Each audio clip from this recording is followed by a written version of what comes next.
väike mõtisklus ka süütundes, et ma kujutan ette, et on inimesi, kes vaatavad seda videot ja mõtlevad, et issand, kui tore elu mul on, et ilusas kohas ma istun, eks ju, mingis kaunis botaanikaaias, eks ju.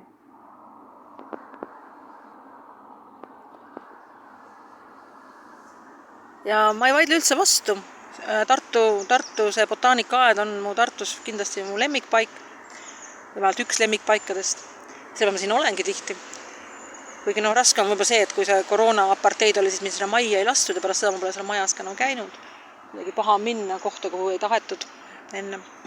Aga siis sai aias ikka käia ja aias ma olin ka siis. Aga miks see mõtiskus on natukene kurb on selles mõttes, et ma ei taha Tartus elada enam. Ma ei taha sinna olla, et mulle ei meeldi sinna. Ja miks ei meeldi? Tartu mentaliteet, kogu see ei haaku minuga. Ei haaku enam ja enam ta pole kunagi, ma arvan, haakunud. Et Tartu on selline koht, kus on turistile kindlasti tore ja kus on võib-olla ajutiselt tore käia, aga kus ei ole väga tore elada.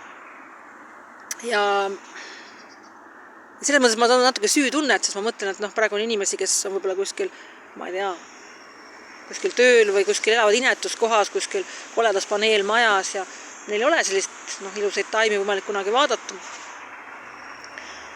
Või on väga harva, võib spetsiaalselt kuskile väljasõidu tegema, kuskile rändama, et neid näha ja see on nende jaoks suur asi ja mina iga päev võin siia tulla ja neid ilusaid taimi vaadata. See on tõesti väga ilus, see on tõesti väga ilus paik.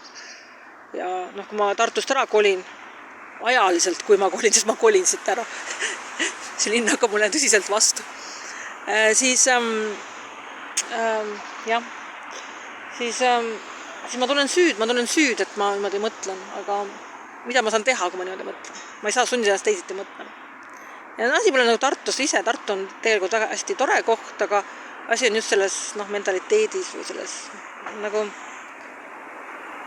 ühkes on see sallius ja sõbralikus ideoloogia, mida ma jälestan, sest see on tegelikult jakobiinide mingi ideoloogia, hävitame kõik teised ja siis tuleb maa peale paradiis ja kõik oleme selline ühtselt kooris mäegiv hall mass.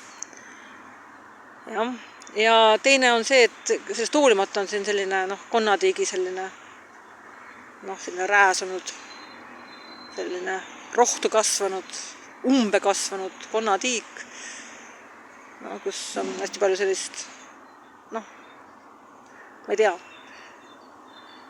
selline, kes on kelle sugulane või kes on kelle sõber või sellist nepotism põhimõtteliselt. Et nepotism on siin väga suur teema. Ja see kõik kui sa ise ei ole selles süsteemis, siis see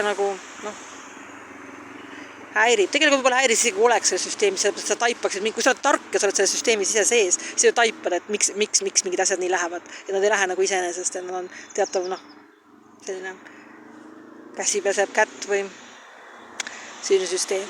Ja võib-olla sa hakkab ennast, ma kujutan ette, et inimesi, kes on selles süsteemis, keda see häirib ja tugevalt häirib, nad taipavad, et võib-olla kui nad läheksid siit Tartust välja ja kuskile mujale, siis neil ei oleks teatavaid asju. Ja see ei ole nende enda,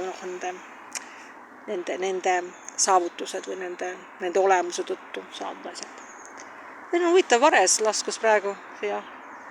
Lindude filmimine on nii raske, sest lennukite ka. Et lennukiga on niimoodi, et mõnikord lähen Tallinna lennujaama või mingi muusse lennujaama ja siis ma panen mobla lihtsalt käima ja seisan nagu loll, mingi idioot, seisan seal lennujaama kuskil, ma ei tea, terminalis või mingis salongis seal ja lihtsalt ootan ootan, äkki jääks mõnda lennukit tuhisema. Siis ma saan muidugi lõigata selle videole väiksemaks, siis see on näha, oleks hästi tubli ja saanud lennuki ülestõusmise hetkel pildile, aga muidu puhtalt niimoodi, et ma võtan, selleks hetkel, kui ma näen lennukit ülestõusma, juba mobla välja võtan, see lennuk juba, ma ei tea, kadunud kuskile. Lindudega samamoodi, et aeg-ajalt nii ägedaid linde, sellised, teevad oma linnu asju sinna, tahaks neid filmida. Aga selleks hetkeks, kui ma mobla välja saan, on linnud ära läinud või kuskile kaugelenud. Ma ei tea, on kedagi näha. Vist mitte. Nii et jah, olen väga ilusas kohas ja tunnen süüd.